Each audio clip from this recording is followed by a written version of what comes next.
लोकसभा चुनाव की मतगणना के लिए प्रशासनिक स्तर पर तैयारियां पूरी हो गई हैं। सेक्टर 14 स्थित गर्ल्स कॉलेज में मतगणना केंद्र बनाया गया है। वहां पर चुनाव के बाद कड़ी सुरक्षा में ईवीएम को रखा गया है। सुबह 6 बजे से स्ट्रांग रूम के ताले खोले जाएंगे। इसके बाद 8 बजे से मतगणना शुरू होगी। उपायुक्त निशांत कुमार यादव ने कहा कि सभी एजेंट को सुबह 6 बजे मतगणना केंद्रों में पहुंचना होगा। गुड़गांव और बादशाहपुर विधानसभा क्षेत्र के लिए 2-2 और सोहना, पटौदी का 1-1 मतगणना केंद्र स्थापित किए गए हैं। एक मतगणना केंद्र पोस्टल बैलेट पेपर की गिनती के लिए है।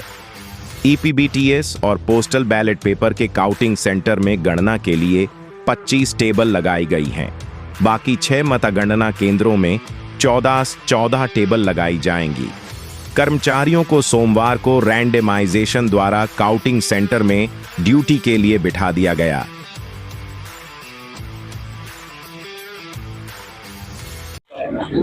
देखिए, कल जो लोकसभा इलेक्शंस की काउंटिंग है उसमें हमारे टोटल 7 काउंटिंग हॉल हैं। 6 तो हमारे ईवीएम के काउंटिंग हॉल हैं और 1 पोस्टल बैलेट का काउंटिंग हॉल है।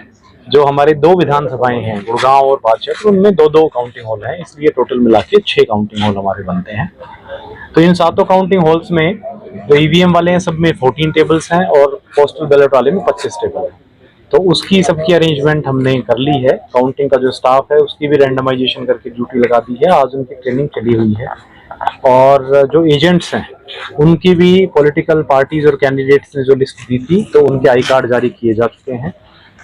सबको ये भी बताया जा चुका है कि वो सुबह 6 बजे यहाँ पे आ जाएं। 6:30 बजे स्ट्रांग रूम जो है ओपन करके ईवीएम्स को काउंटिंग हॉल में लाने का सिलसिला शुरू हो जाएगा। तो उसका भी लेटर और इंटीमेशन हमने पार्टीज को दे दिया है और एजेंट्स को ये भी कन्वे कराया है कैंडिडेट्स के थ्रू कि उनको मोबाइल फोन वगैरह या कोई इलेक्ट्रॉनिक इक्विपमेंट आइटम इस तरह की चीज़ें काउंटिंग हॉल में लाने की अनुमति नहीं होगी।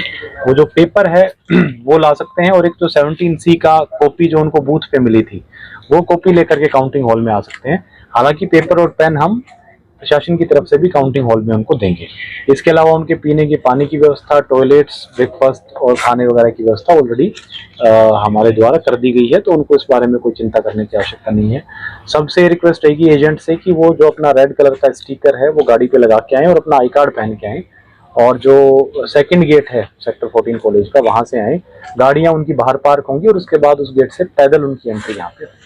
तो पूरी तैयारियां पूरी हैं और हम काफी कॉन्फिडेंट हैं कि काउंटिंग अच्छे से करवा। सिर्फ आई कार्ड है वही अलाउड है। जो मीडिया पर्सनल है उनको भी आई कार्ड दिए हैं वो अलाउड है और जो हमारा काउंटिंग स्टाफ है उनके भी ग्रीन कलर के आई कार्ड है वो अलाउड है। तो सिर्फ जो आई कार्ड होल्डर्स हैं और जिनके गाड़ियों पे स्टिकर्स लगे हैं वही लोग अंदर आ पाए। अच्छे से काउंटिंग शांतिपूर्ण तरीके से कराएंगे। मैं पॉलिटिकल पार्टीज और कैंडिडेट से भी अपील करूंगा कि वो भी इसको, क्योंकि जो काउंटिंग प्रोसेस है वो ईवीएम्स में जो वोट डले हैं उनके गिनने की प्रक्रिया है या पोस्टल बैलेट के गिनने की प्रक्रिया है, तो उसमें उसकी पूरी तरीके से उसको ट्रांसपेरेंट हम रखेंगे। सारी प्रोसेस जो वो वीडियो रिकॉर्डिंग उसकी होगी। तो मेरी अपील सभी लोगों से रहेगी, कैंडिडेट से भी, कि वो भी शांतिपूर्वक तरीके से इसमें शरीक हों, पार्टिसिपेट करें और जो हमारा डेमोक्रेसी है, लोकतंत्र है, उसका जो मूल्य है, वैल्यू बनाए।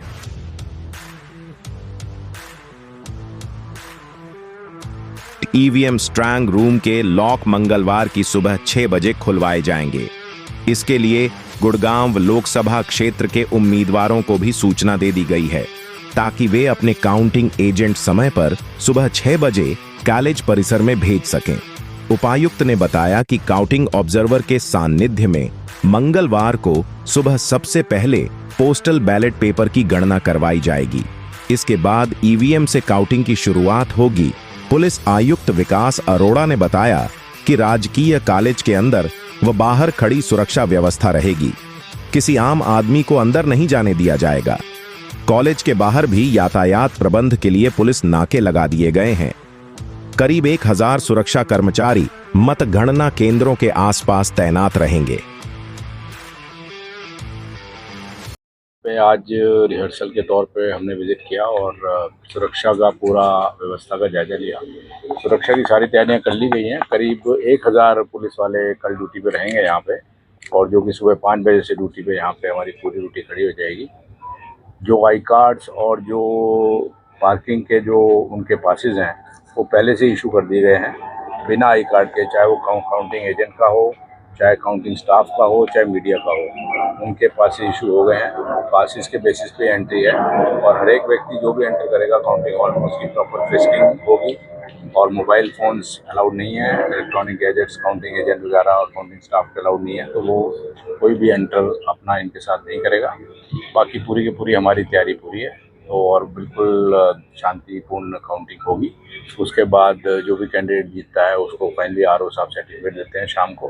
तब भी कोई अगर जुलूस वगैरह कुछ होगा तो उसके लिए भी पूरी की पूरी व्यवस्था हमने कर रखी है। उसके बाहर थोड़ा सा नाके लगा रखे हैं और ट्रैफिक ड्यूटीज रहेंगी जिससे कि किसी को कोई दिक्कत ना आए। पुलिस उपायुक्त ने राजनीतिक दलों और प्रत्याशियों से अपील की है कि जिस प्रकार से चुनाव के दौरान शांतिपूर्ण वातावरण रहा, उसी प्रकार मतगणना के दौरान भी शांति व सुरक्षा व्यवस्था बनाए रखने में सहयोग दें।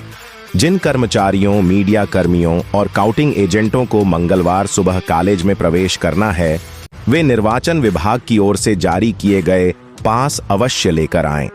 बगैर पास के किसी को अंदर नहीं आने दिया जाएगा। मतगणना के कार्य के लिए करीब 700 कर्मचारियों की ड्यूटी लगाई गई है। कर्मचारियों व काउंटिंग एजेंटों के लिए भोजन पानी आदि की व्यवस्था यहीं की गई है। निशांत कुमार यादव ने बताया कि मतगणना एजेंट वोट की नोटिंग के लिए कागज तथा मतदान के समय बूथ पर उन्हें दी गई फॉर्म 17C की कॉपी ला सकते हैं।